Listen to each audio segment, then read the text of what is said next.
நேர்களே, சென்னையில் வெளுத்து வாங்கிய கனமழைக்கு அரசாங்கம் தான் காரணம் என்றும் இல்லை பொதுமக்கள் தான் காரணம் என்றும் பல்வேறு தரப்பினர் பல்வேறு விமர்சனங்களை வீசிக் கொண்டிருக்கிறார்கள். அந்த வகையில் பராசக்தி படத்தில் வரும் ஒரு பிரபலமான டயலாக்கை மழை பேசுவது போல் மாற்றி இணையத்தில் உலாவ விட்டுக் கொண்டிருக்கின்றனர் ஒரு சில சமூக ஆர்வலர்கள். நீங்களும் கேளுங்கள் மழையின் கடும் விமர்சனத்தை. சிங்கார சென்னை விசித்திரம் நிறைந்த பல மழைகளை சந்தித்திருக்கிறது. புதுமையான பல வெள்ளங்களை கண்டிருக்கிறது. ஆகவே நான் புதுமையான மழையும் அல்ல, அடித்து விழுக்கும் நான் சர்வசாதாரண மழையும் அல்ல. இயற்கையோடு இயற்கையாக சராசரியாக வந்து போகின்ற வரப்பிரசாதம் நான்.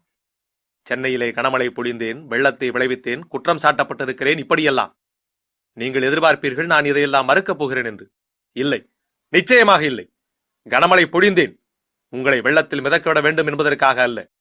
ஏரிகள் குளங்கள் யூனிவர்சிட்டிகளாகவும் அப்பார்ட்மெண்ட்டுகளாகவும் மாறிவிட்டதே என்பதற்காக வெள்ளத்தில் மிதக்க விட்டேன்.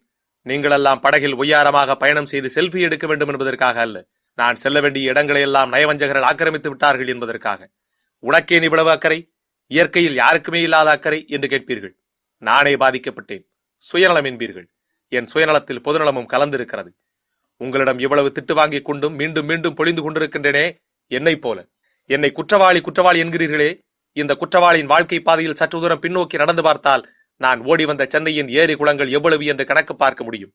ஓடி வர பாதைகள் இல்லை என் வழியில். பிளாட்டுகள் நிறைந்திருக்கின்றன. ஏரிகளை விட்டு வெளியேறியதில்லை நான். ஆனால் பிளாட்டுகளை இப்போது தாண்டி இருக்கிறேன். சென்னை மக்களே, என்னை திட்டுவதற்கு முன்பாக நான் கூறுவதை கேளுங்கள். மடிப்பாக்கம், வேளச்சேரி, பள்ளிக்கரணை இத்திருவிடத்திலே இருந்தவன் நான். இருக்க ஒரு ஏரியா, இப்போது இருப்பது ஒரு ஏரியா. இயற்கையின் தலையெழுத்துக்கு நான் என்ன விதிவிலக்கா? யார் செய்த தவறுக்காக நீ கனமழை பொழிந்து விட்டு நீயே வக்கீலாக வாதாடுகிறாய்? யார் வழக்கிற்கும் இல்லை. இதுவும் என் வழக்குத்தான். என் சுயநலத்தில் கலந்துள்ள பொதுநல வழக்கு. ஏரிகளையும் குளங்களையும் அழித்துவிட்டு வீடுகள், அபார்ட்மெண்ட், யூனிவர்சிட்டிகள் கட்டிய ஆக்கிரமிப்பாளர்களுக்கு நான் புத்தியை புகட்ட கனமழை பொழிந்ததில் என்ன தவறு? நான் கனமழை பொழிந்தது ஒரு குற்றம், வெள்ளத்தில் மிதக்கப்பட்டது ஒரு குற்றம். இத்தனை குற்றங்களுக்கும் யார் காரணம்? என்னை சென்னை முழுவதும் சுற்றித் திரிய விட்டது யார் குற்றம்? இயற்கையின் குற்றமா? இல்லை, இயற்கையை ஓரங்கட்டி 1000 ஏரிகள் குளங்களை தூர்த்துவிட்டு கட்டிய மக்களின் குற்றமா? ஏரிகள் குளங்களை எல்லாம் யூனிவர்சிட்டிகள் கட்டியது யார் குற்றம்? என் குற்றமா? அல்லது நான் வரவே மாட்டேன் என்று நினைத்து தூர்த்திய கயவர்கள் குற்றமா? இக்குற்றங்கள் களையப்படும் வரை மலைகளும் ரமணர்களும் குறையப் போவதில்லை. இதுதான் எனது பயணத்தில் எந்த பக்கம் புரட்டி பார்த்தாலும் காணப்படும் பாடம், பகுத்தறிவு, பயனுள்ள இயற்கை தத்துவம்.